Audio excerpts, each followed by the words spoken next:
In this video, we discuss the rules for combining events using the words and or, and we'll do problems 1 and problem 2a and 2b. So in example 2, the experiment is rolling a die. The two events, E and F, so E is getting an even number, F is getting a multiple of 3. So getting an even number would happen if we rolled a 2, a 4, or a 6.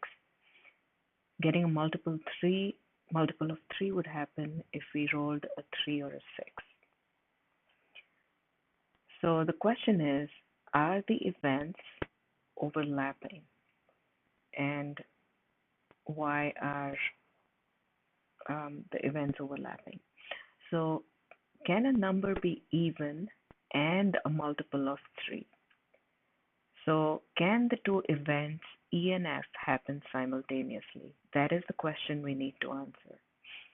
So can there be a number that is divisible by 2, which makes it even, and divisible by 3, which makes it a multiple of 3?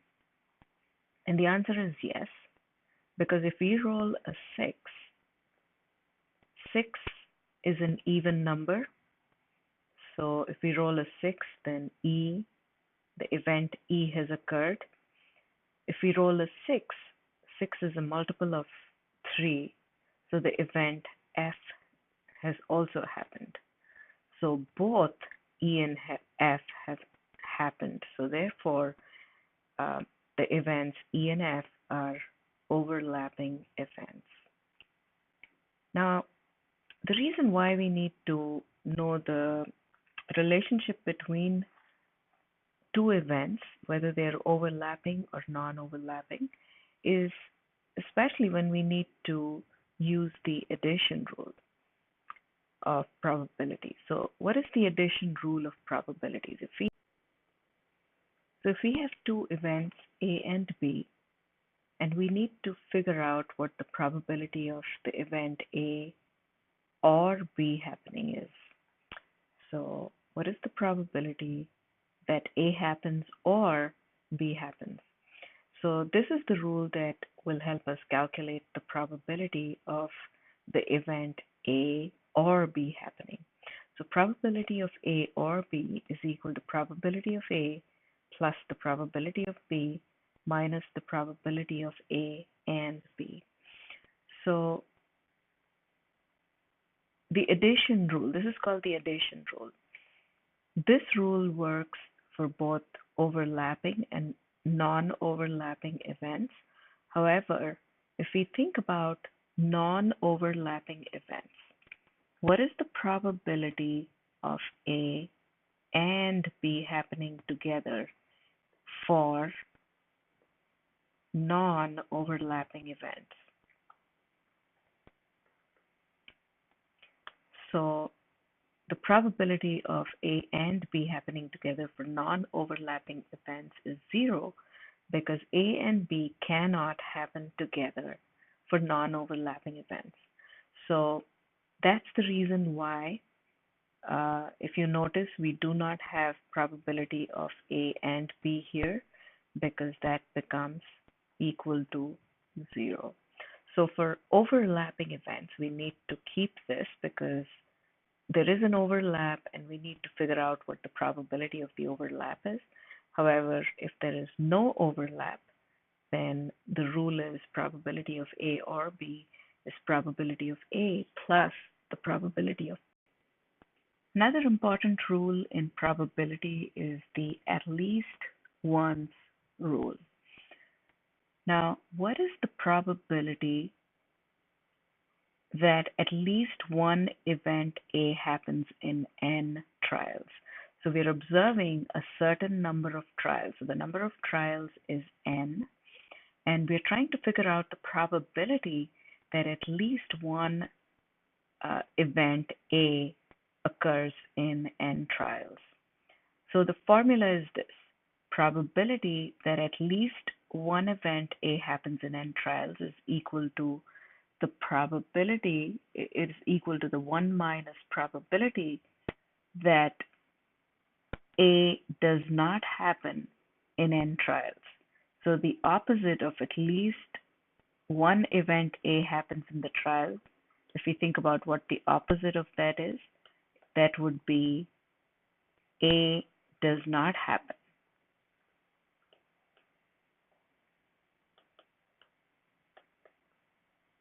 in n trials.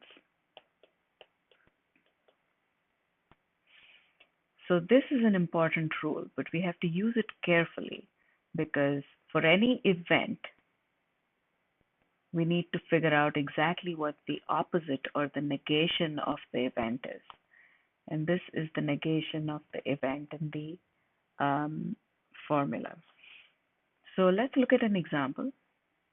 So the question says, find the probability of getting at least one head.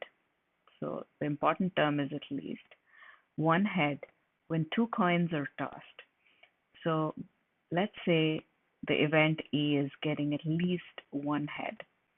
What is the opposite of that event?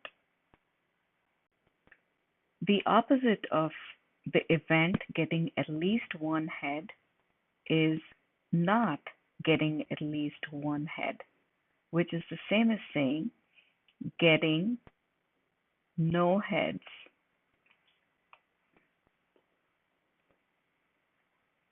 And when we say that we tossed two coins and we got no heads, that is exactly the same as saying that we got two tails. So probability of getting at least one head is equal to 1 minus probability of not getting at least one head. Not getting at least one head is the same as getting no heads, and that is the same as getting two tails. So the probability of getting two tails is 1/4. 1 minus 1/4 is 3/4.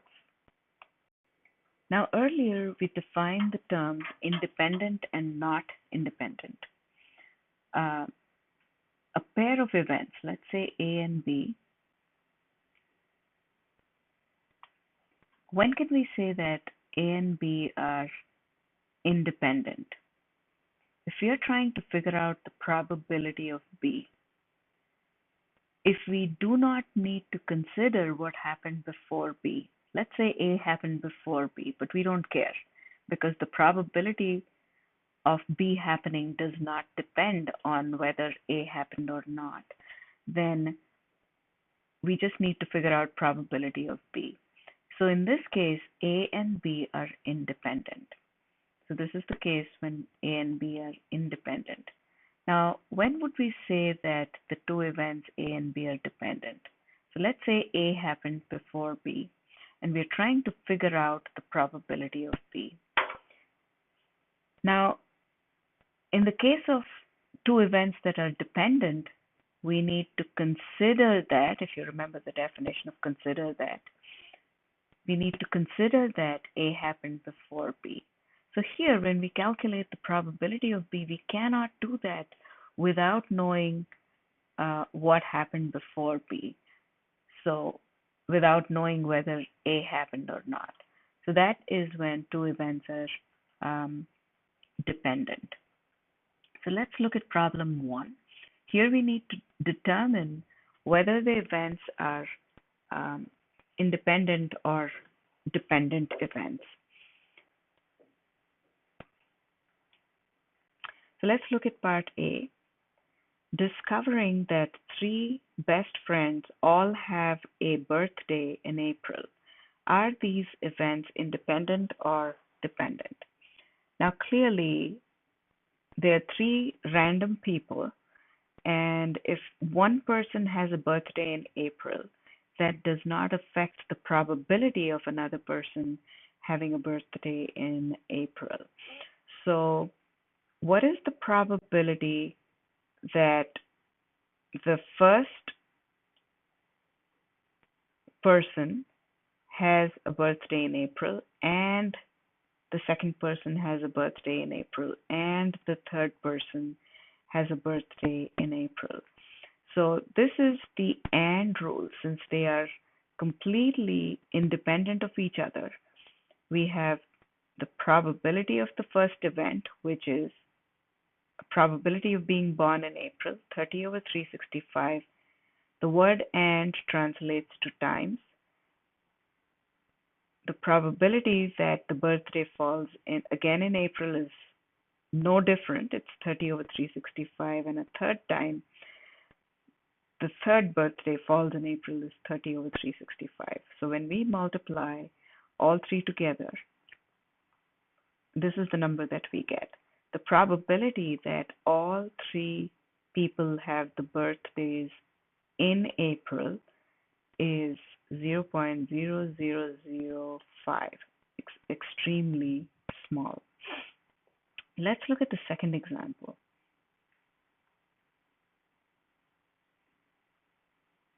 Drawing 3 queens in a row from a standard deck of cards. When the drawn card is returned, so the card that we draw is returned. So we draw 3 cards, one after another, and every single time we look at the card and put it back in the standard deck. What is the probability that we get a queen in the first draw and a queen in the second draw and a queen in the third draw? Getting 3 queens in a row, if we describe it carefully using the word AND, this is what we have. It's the probability of queen in the first draw and queen in the second draw and queen in the third draw. So the events in this case, getting a queen in the first draw, queen in the second draw, and queen in the third draw, are independent of each other, because every single time we draw a card, we look at it, we put it back in the deck.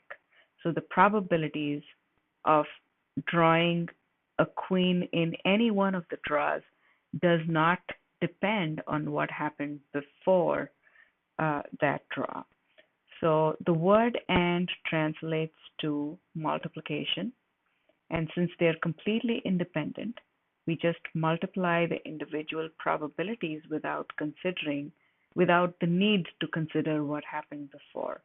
And the answer is that the probability is pretty small. In the next part, we need to figure out the probability of having 4 rainy days in a row when the forecast calls for a 20% chance of rain each day. So probability that it'll rain is 20%, which is 0.20. That is given to us.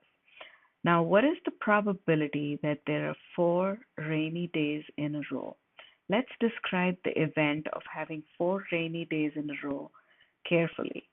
So that would be the same as saying rain on first day and rain on second day and rain on third day. The word AND translates to the multiplication rule. However, we need to first figure out whether the events raining on the first day, the second day, and the third day are independent. Since each day, no matter what happens the previous day, each day the probability of rain is the same, 20%. It doesn't depend on what happened before. So the events are independent. So we just multiply the individual probabilities to get 0.008.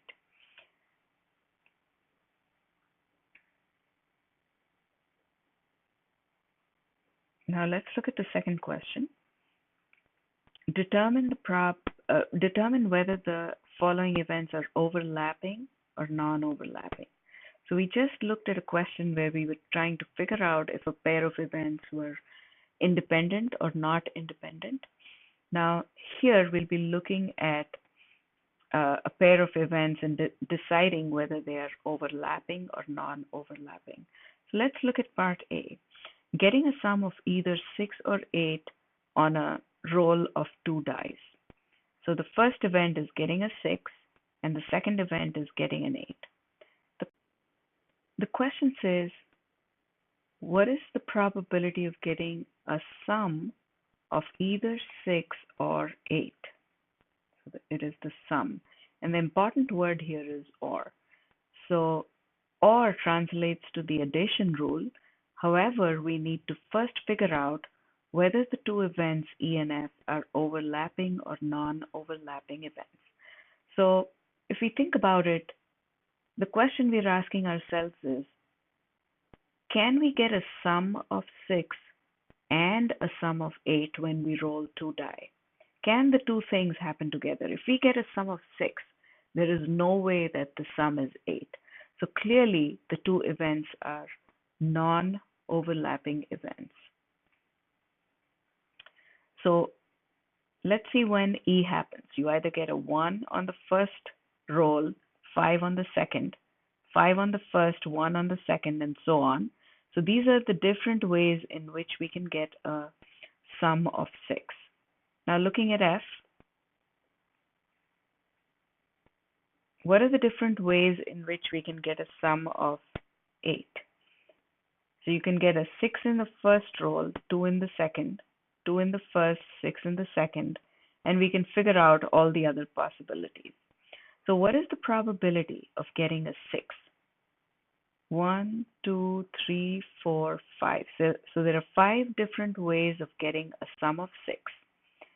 Now the total number of ways or the total number of combinations of numbers when we roll 2 die is, there are 6 ways in which we can roll the first die and 6 ways in which we can roll the second die. So the total number of ways in which we can roll both dice together is 36. So probability of E, since we can get the event E in 5 different ways out of 36, the probability is 5 out of 36. Probability of F, again, how many ways can we get a sum of 8? We've listed it. It's a total of 5 out of the possible 36 ways in which we can get a sum of 8. So what is the probability of getting a sum of 6 or getting a sum of 8? Remember, or translates to addition.